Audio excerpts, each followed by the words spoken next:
Heute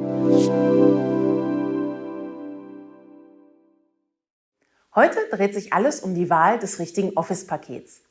Viele Unternehmen setzen gern gebrauchte Office-Lizenzen ein. Natürlich, weil sie besonders günstig sind.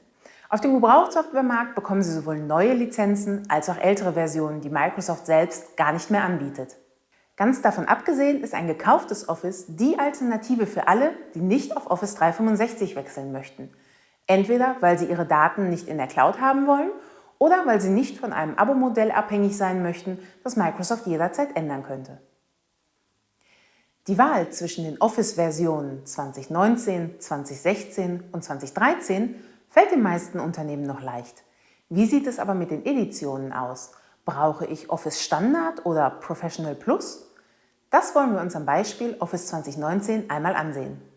Das Standardpaket liefert schon eine umfangreiche Grundausstattung an Programmen. Das Mailprogramm Outlook, das Textverarbeitungsprogramm Word, die Tabellenkalkulation Excel, das Präsentationsprogramm PowerPoint und das Publishing- und Layout-Programm Publisher. Außerdem gibt es Zugang zum digitalen Notizblock OneNote. Diese Programme sind auch in der Professional Plus Edition enthalten. Außerdem gibt es hier die Datenbankanwendung Access. Zu Professional Plus gehört auch schon ein Client für Skype for Business, ein Programm für Videokonferenzen. Aber Achtung!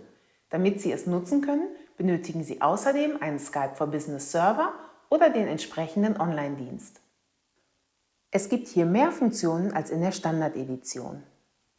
Outlook bietet erweiterte Funktionen zur Mail-Archivierung. In Excel lassen sich Tabellen mit Inquire auf Fehler prüfen.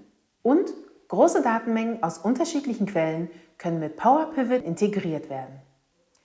Unsere Erfahrung zeigt, dass den meisten Kunden eine Standard-Edition bereits vollkommen ausreicht.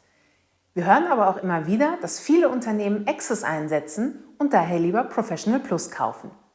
Wie Sie sich auch entscheiden, in unserem Shop finden Sie günstige Angebote. Schauen Sie doch mal vorbei.